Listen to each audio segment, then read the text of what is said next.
யார் ஒரு உண்மையான கிறிஸ்துவன் என்று பார்க்கும்போது அவருடைய கட்டளைகளை நான் கை கொண்டு நடக்கிறவன் தான் யாரு?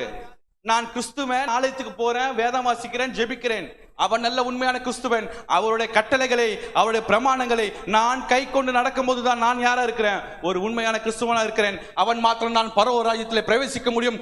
அநேக நபர்கள் கர்த்தரை நோக்கி கதறுவாங்க, நான் அநேகருக்கு தியான தர்மம் செய்தேன், நான் உங்களுடைய ஆராதனைலாம் பங்கேற்றேன், நான் வேத வாசித்தேன், நான் ஜெபித்தேன், நான் உபவாசித்தேன், என்னோட கட்டளைகளை பிரமாணங்களை கை கொண்டு நடந்தா தவிர பரலோக ராஜ்யத்தில் வாசம் செய்ய முடியாது. நான் 100 முறை வேதம் வாசிட்டேன், நான் 40 நாள் உபவாசம் ஒரு வருஷத்துல 10 முறை போட்ட பிரயோஜனம் கிடையாது. அவருடைய பிரமாணங்களை மீறும் போது கர்த்தர் நம்மளை கைவிடுகிற தேவனா இருக்கிறார். இங்க பார்க்கிறோம், இஸ்ரவேல் ஜனங்களை பிரமாணங்களை மீறின மாத்திரத்தை ஜனங்களை அவர் அழித்து போட்டு கொண்டே வருகிறார். புதிய உடன்படிக்கை அப்படிதான் 2 பிரதான கட்டளைகளை அவர் கொடுத்திருக்கிறார். உன் தேவனாகிய கர்த்தரை முழு இருதயத்தோடும், முழு ஆத்மாவோடும், முழு மனதோடும்.